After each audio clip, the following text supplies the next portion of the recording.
Vous écoutez Alger Chaîne 3, le journal.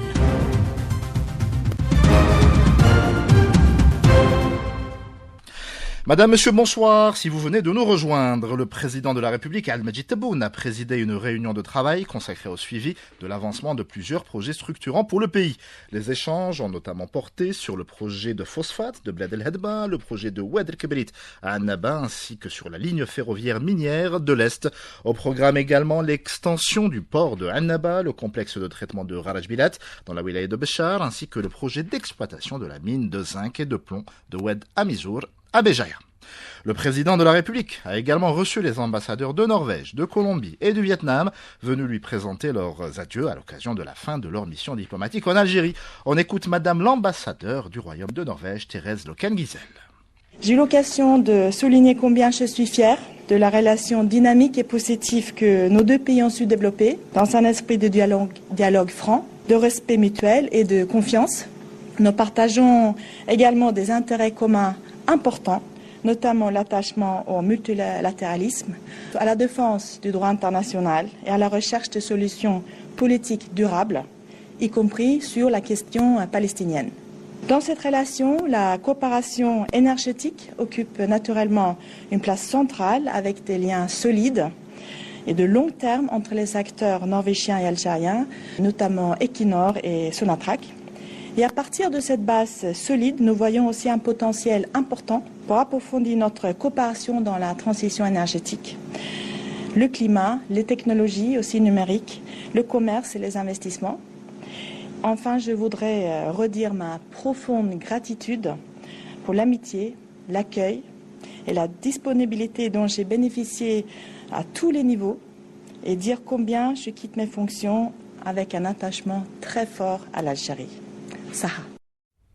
Et ces audiences se sont déroulées en présence du ministre d'État, Brahim Merad, chargé de l'inspection générale des services de l'État et des collectivités locales, ainsi que du conseiller diplomatique du président Ammar Habba. On écoute tout de suite l'ambassadeur de Colombie, M. José Antonio Gómez. La Colombie et l'Algérie sont des pays amis, sont des pays avec de profondes relations, parce que nous partageons beaucoup de choses. C'est l'histoire, c'est la culture, et je pense que nous continuerons à avancer dans notre relation et de trouver les chemins propices pour relancer ces relations en faveur de notre peuple et en bien-être de notre peuple. Et l'ambassadeur de la République socialiste du Vietnam, Trak Co Can, pour sa part, gardera toujours en lui une petite part d'Algérie. J'ai le grand honneur et plaisir d'être reçu par Monsieur le Président de la République aujourd'hui. Au cours de cette audience, j'ai pu former mes meilleurs vœux pour le développement et la prospérité pour l'Algérie, pour le bien-être du peuple algérien. Je quitterai donc l'Algérie, mais pas définitivement. Je ne peux pas le faire, car une partie de mon esprit, une partie de mon cœur reste ici. La visite de travail et d'amitié effectuée hier en Algérie par le chef du gouvernement espagnol Pedro Sánchez a suscité l'intérêt de la presse internationale. Les détails avec Elias Tebrini. En Espagne, l'agence de presse officielle EFE, le quotidien El Periódico, le réseau Cadena Ser et la chaîne publique RTBE estiment que cette discussion de haut niveau constitue une étape importante pour redynamiser les relations bilatérales et inaugurer une nouvelle phase de partenariat stratégique global entre les deux pays. La presse espagnole a par ailleurs mis en avant la place stratégique de l'Algérie en tant qu'allié principal et fiable pour l'Espagne, notamment dans le domaine énergétique. Dans le monde arabe, le média Al Arabi Al Jadid, basé à Londres, s'est intéressé à cette visite en mettant l'accent sur la volonté des deux pays de bâtir un partenariat politique et économique en raison notamment de leur proximité géographique et de leur appartenance à l'espace méditerranéen. Le média a également évoqué la nécessité d'une coordination dans la lutte contre le trafic de drogue et l'immigration clandestine. D'autres médias internationaux ont également relayé cette visite. L'Algérie renforce son partenariat énergétique avec l'Espagne, c'est le titre qu'a choisi l'agence de presse turque Andalou, mettant en avant la volonté des deux pays de consolider leur coopération dans plusieurs domaines, notamment les énergies renouvelables. De son côté, l'agence de presse italienne ANSA a souligné que cette visite a également permis un échange de points de vue sur les principales questions régionales et internationales d'intérêt commun.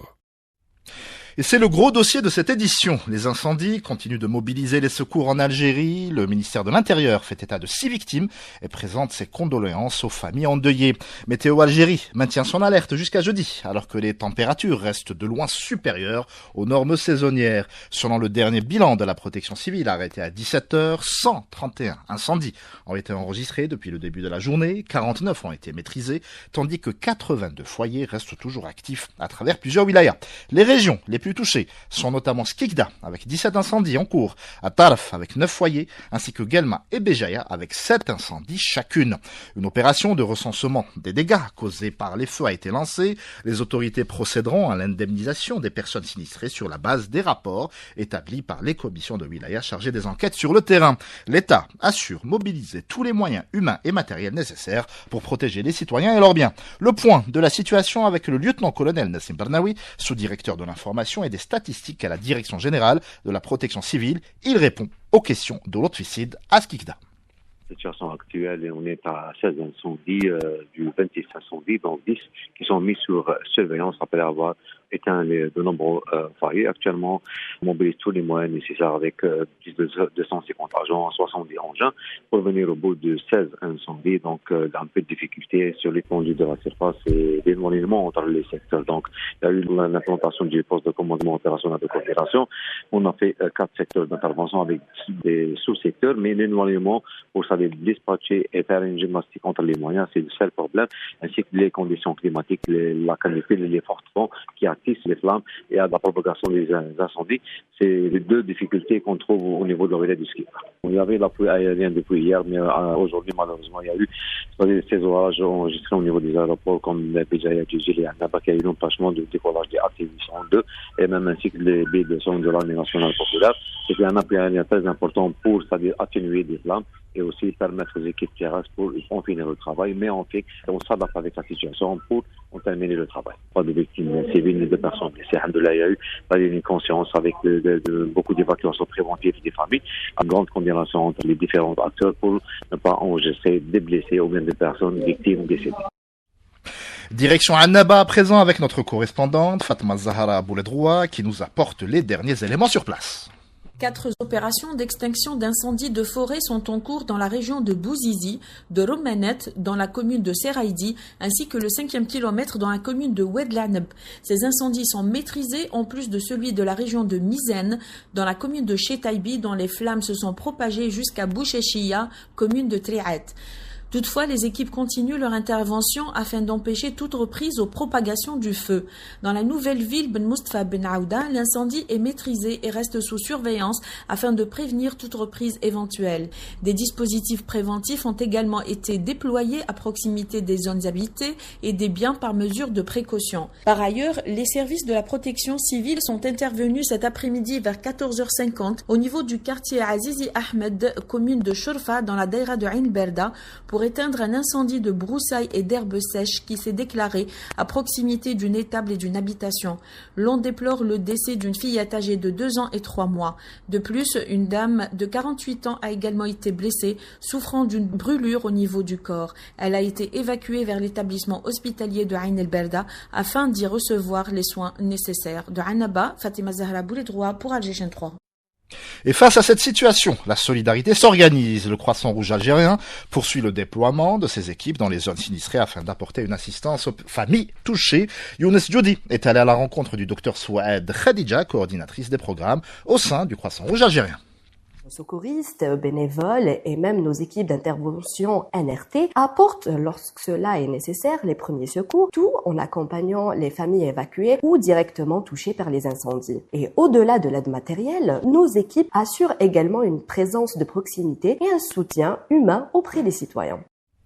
Et les fortes chaleurs soumettent également les réseaux électriques à rude épreuve. Dans plusieurs régions, des coupures et des baisses de tension ont été enregistrées ces derniers jours en cause d'une consommation électrique en forte hausse, mais aussi des actes de vol de câbles. Les explications de Khalil Hadna, directeur de la communication au ministère de l'énergie et des énergies renouvelables. Il répond aux questions de Sarah Haferzes. Cette panne doit être rétablie par nos agents et ces travaux nécessitent un peu de temps pour le rétablissement de ce courant. Donc il y a d'un côté la chaleur et les coupures et la surchasse de nos équipements. Il y a de l'autre part des agressions ouvrages dans ces climats vraiment atroces que nous supportons de par le poids financier parce qu'il est réparé par des agents supportés par l'entreprise. J'ajoute également le problème de vol d'équipements, de transfert, de câbles qui influent négativement sur la bonne desserte de l'énergie. Et sur une note plus légère, le chef d'état-major de l'armée nationale populaire, le général d'armée Saïch Ngriha, a présidé aujourd'hui une cérémonie en l'honneur des cadets de la nation ayant obtenu les meilleurs résultats au dernier baccalauréat.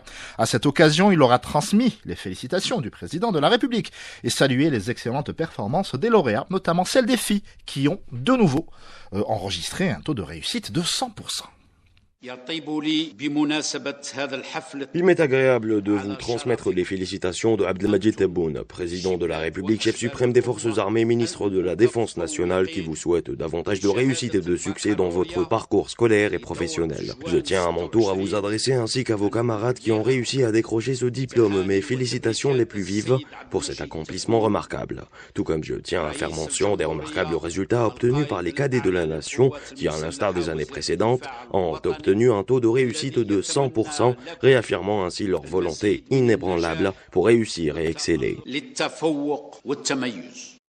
Saïch Ngriha a réaffirmé que la formation des compétences et des élites demeure une priorité pour l'État. Il a souligné que les écoles des cadets de la nation recrutent sur la base du mérite et de l'égalité des chances afin de préparer, je cite, les futurs cadres des forces armées. La cérémonie s'est achevée par la remise de distinctions aux lauréats les plus méritants.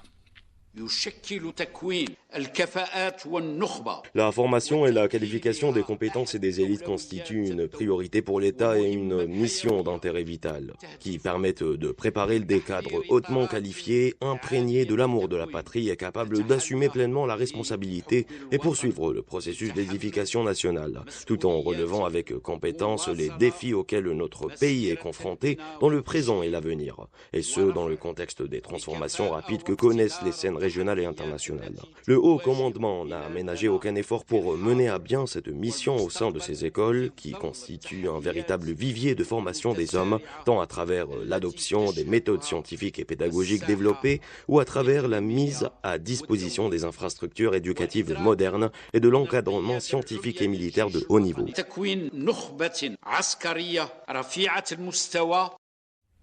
Direction Annaba maintenant, où les visiteurs sont de plus en plus nombreux à venir découvrir les richesses historiques et culturelles de cette très belle ville. Une fréquentation en nette progression, portée à la fois par le tourisme local et par l'intérêt croissant des visiteurs étrangers.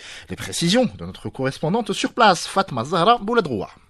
9 circuits desservant 45 sites touristiques sont mis en service pour enchanter les visiteurs de la Perle de l'Est durant cette saison estivale. Les 26 plages connaissent cette année une forte fréquentation en plus du tourisme de mémoire, le tourisme vert et le tourisme culturel qui ciblent une autre catégorie de visiteurs. Le site antique d'Hippone a accueilli hier plus de 500 visiteurs algériens et des dizaines d'étrangers. Par ailleurs, l'artisanat est au cœur de l'animation touristique cette année. Une importante exposition est installée sur la corniche entre les plages El Esguirachid et les Zermer où des artisans venus des 4 coins du pays exposent leurs produits. De même, la communauté nationale établie à l'étranger découvre dès son arrivée sur le sol algérien les produits artisanaux exposés au niveau de la gare maritime, une initiative visant à faire connaître et à valoriser le savoir-faire local et national. Behez Haroun Rachid, chef de service au niveau de la direction du tourisme de la wilaya de Annaba. Dans le cadre de la stratégie de la promotion du secteur touristique et de la wilaya de Annaba comme destination touristique, les services de la direction du tourisme et de l'artisanat ont procédé à la mise en place de bureaux d'orientation touristique au niveau de l'aéroport Rabah Betat et la gare maritime pour accueillir et orienter la communauté nationale établie à l'étranger en mettant à leur disposition des guides et des dépliants. Et l'endroit qu'aucun touriste ne manque est sans conteste le cours de la Révolution, où déguster un créponnet est une véritable tradition. Ce lieu emblématique est le cœur battant de la ville du Jujube. De Annaba, Fatima Zahra Bouledroua pour Algéchien 3. Et les algues brunes sont de retour sur plusieurs plages de la capitale. Il s'agit de la Rugulopteryx occam urae, en latin, une espèce invasive qui s'est installée en Méditerranée depuis plusieurs années. Leur présence peut surprendre les vacanciers, mais les spécialistes se veulent rassurants. Elle serait sans danger pour la santé. Le reportage de Khadija Razel.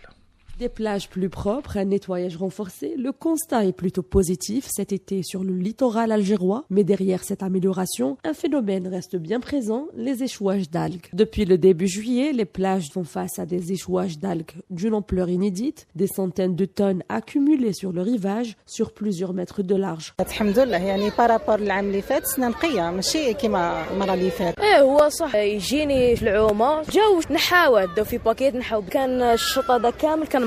Ça dérange parce que on peut pas nager et des fois ça sort trop. Un point, les enfants ils peuvent pas poser les pieds. C'est pas propre. Pour y faire face, des moyens importants sont mobilisés, des centaines d'agents et des engins déployés en continu pour assurer le nettoyage. Fles Bouj, chef de service réseau de l'EPIC UP. Nous avons des centaines d'agents équipés au niveau des plages, des tractopelles, chargeuses, camions bennes pour un nettoyage continu de jour comme de nuit. C'est un travail mené sans interruption depuis plusieurs semaines. Il s'agit d'une algue brune appelée Rugulopteryx okamura qui est responsable de ce phénomène, originaire du Pacifique, introduite en Méditerranée par le trafic maritime et détectée pour la première fois sur nos côtes en 2023. Quant aux échouages massifs, ils s'expliquent par l'action des vents et de la houle. Un phénomène impressionnant mais sans danger pour les baigneurs. Même au contact, ces algues ne représentent aucun risque pour la santé.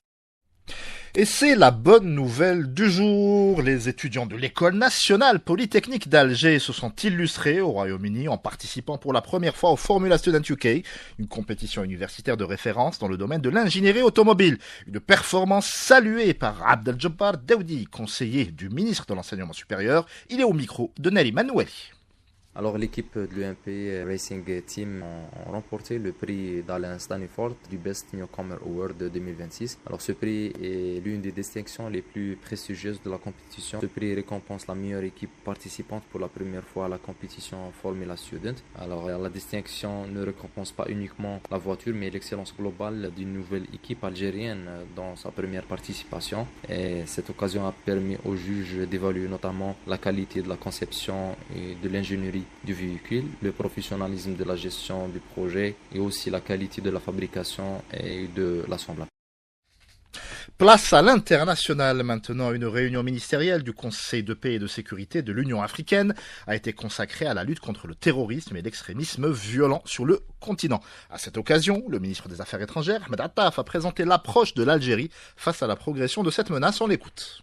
As a country that has fought and defeated terrorism, Algeria firmly believes that... En tant que pays ayant combattu et vaincu le terrorisme, l'Algérie est convaincue que ce fléau peut également être vaincu en Afrique. Toutefois, cela exige une réponse aussi adaptative, coordonnée et globale que la menace elle-même. Face à cette réalité préoccupante, nous devons reconnaître que l'évolution de la menace terroriste exige une évolution correspondante de nos politiques et de notre réflexion stratégique. Les réponses militaires et sécuritaires demeurent indispensables, mais elles ne peuvent, à elles seules, éliminer les conditions qui permettent au terrorisme de se développer et de prospérer. Une réussite durable exige le renforcement de la gouvernance, la promotion d'un développement inclusif, l'élargissement des perspectives offertes aux jeunes et le renforcement de la résilience des communautés locales. And enhancing the resilience of local communities. Et de son côté, l'Iran rejette la nouvelle proposition de cessez-le-feu de 10 jours, soutenue par les États-Unis et présentée par le Qatar. Dans le même temps, les rebelles Houthis haussent le ton.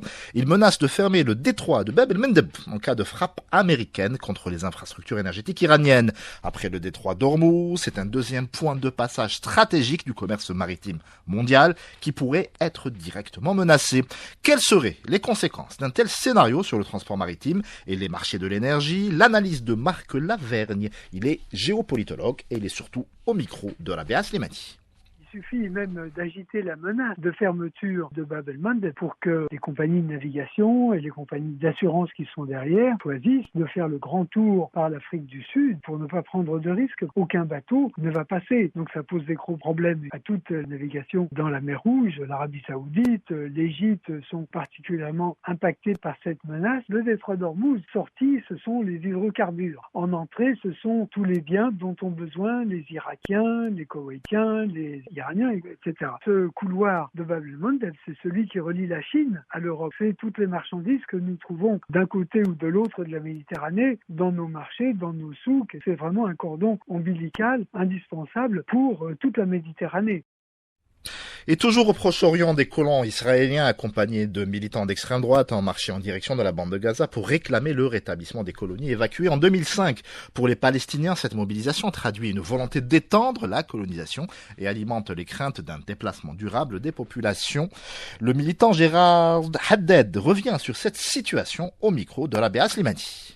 Le courant de l'extrême droite israélienne veut effacer ce qu'a fait Sharon. Il a retiré tout ce qui était israélien de Gaza et puis également dans le nord de la Cisjordanie. Les colonies qui avaient été supprimées dans le nord de la Cisjordanie ont été réinstallées. Il y a aussi autre chose. Fin octobre, il y aura les nouvelles élections. Le gouvernement actuel, il sait que ces jours sont comptés, il me semble. Et donc, ils veulent aller vite avant que le gouvernement change. S'il y a des gens qui s'installent à Gaza aujourd'hui, dans 3 mois, les dirigeants un peu sensés israéliens, ils voudront les dégager parce que ça mobilise des soldats.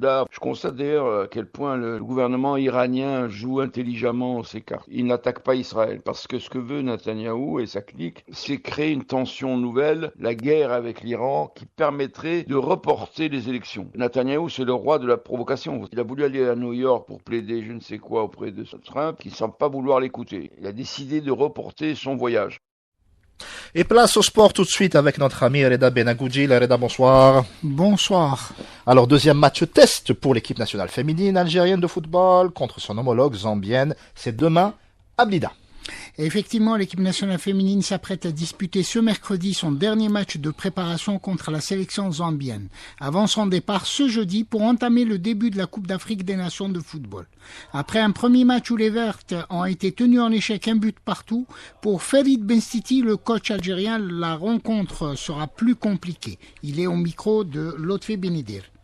Le deuxième match va être plus compliqué parce qu'elles ont deux attaquantes qui jouent aux États-Unis, donc surtout une qui est très très athlétique, qui est certainement une sprinteuse. Donc on va bien étudier ça. Il faudra pas se livrer pour ne pas concéder des contres et puis trouver la moindre opportunité pour leur faire mal un petit peu dans le dos et au milieu. Donc c'est ce qu'on va essayer de faire.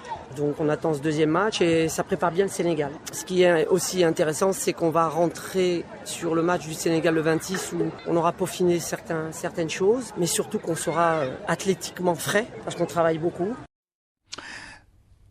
Pour la coach zambienne Nora Hotpel, elle attend l'arrivée du reste de son effectif. On l'écoute.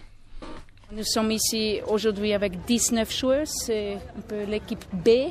Pour le mercredi, nos 7 joueuses internationales vont arriver. Vous pouvez regarder après Barbara Bonda, elle est nommée pour le Ballon d'Or. Alors moi je pense le mercredi ça va venir une autre chose. Mais pour nous c'était très bien pour donner des minutes à jouer pour des joueuses qui normalement ne sont pas dans la première 11. Parce que c'est vraiment, on a 2-3 joueuses qui sont dans le plus haut niveau du monde et ça c'est toujours un plaisir de suivre. Je rappelle que l'équipe nationale entamera la compétition de la Coupe d'Afrique des Nations le 26 juillet contre le Sénégal. Et on s'intéresse tout de suite au basket avec la conférence de presse de l'entraîneur national, Ali Bouziane.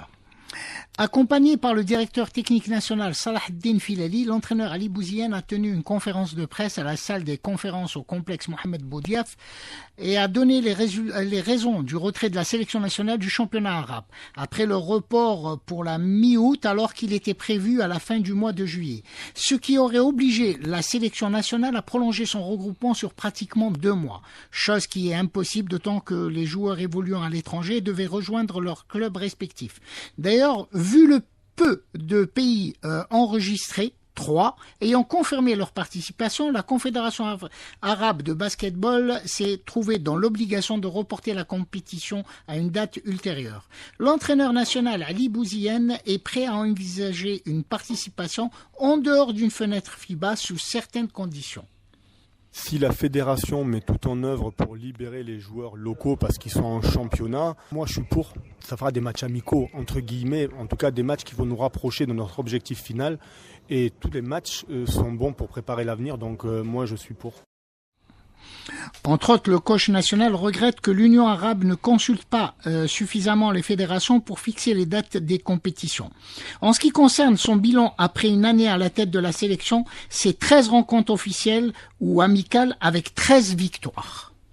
Et on arrive à la fin de cette édition réalisée avec brio par notre ami Zine Khawa. Pour ma part, je vous donne rendez-vous dans une petite heure pour la synthèse de l'actualité. Merci beaucoup pour votre fidélité à la chaîne 3.